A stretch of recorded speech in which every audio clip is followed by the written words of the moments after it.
అమ్మా, నేను నీతో మాట్లాడకపోయినా రోజుకి 10 సార్లు కాల్ చేస్తావు కదా.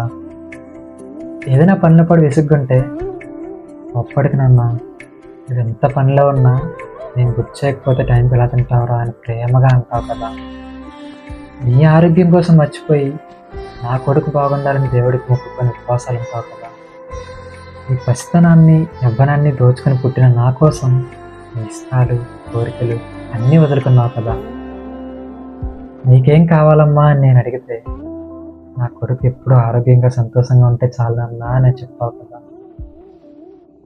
బహుశా అమ్మ ప్రేమ అంటే ఇంతేనా? అది అమ్మ.